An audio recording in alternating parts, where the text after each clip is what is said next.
Tere tulemast siis minu kanalile, minu nimi on Rutt. Täna teeme siis maikuu mini sellise horoskoobi kõikidele tähemärkidele. Et vaatame, mida maikuu siis nagu teile kõigile toob. Ma ei tee eraldi teemasid, vaid lihtsalt laon kaarte ja vaatan, mis kaardid välja tulevad. Kõigepealt, mis ootab ees jäära maikuus?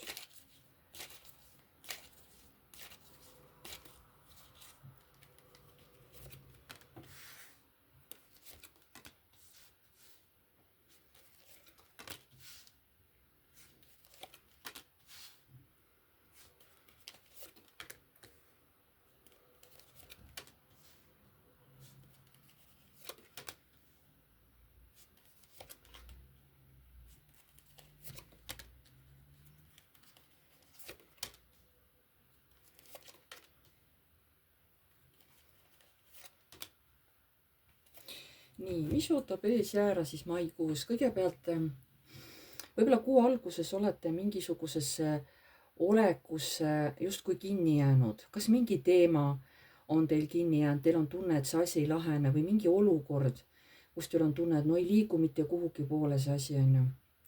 Samas teil on hästi tugev mõistus, teil on hästi tugev jõud, et oma mõtteid valitseda, et iseennast valitseda. Teil on maikuus hästi sihuke tugev nagu jõud täiesti olemas. Kes on siis abielus, ütleme niimoodi, kellel on pere, nendel on pereelu hästi sihukene mõnus, harmooniline ja sihuke suhteliselt heas seisus maikuus. Võib-olla on perega ka mingisuguseid väljasõite kuskile, kas puhkama või lähete kuskile reisile. Mingid uued algused on teil, mingid uued teed, uued võimalused. Siis ütleme, kuu keskel läheb natuke kiiremaks teil, kas teil tuleb palju tööd või mingid palju ettepanekuid kuskil minna või üldse palju liikumist, palju sihukest, hästi palju informatsiooni tuleb igasugust, on ju. Teil on oodata koostöö inimestega võib-olla.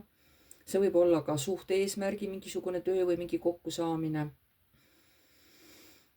Siis peate tegema mingi valiku, just et kuhu liikuda edasi on ju, kuidas tegutseda edasi.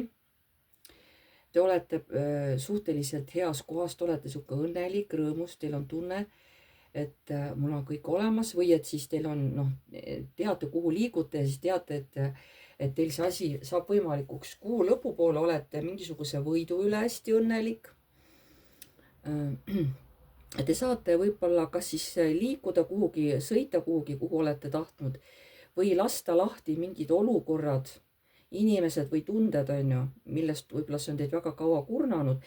Võib-olla mingi olukord saab ometi sellise lõpu või sellise lahenduse, mida olete oodanud. Süda on nagu hästi armastust täis, hästi mõnus on olla, eriti naisjääradel, ma ütleks just niimoodi.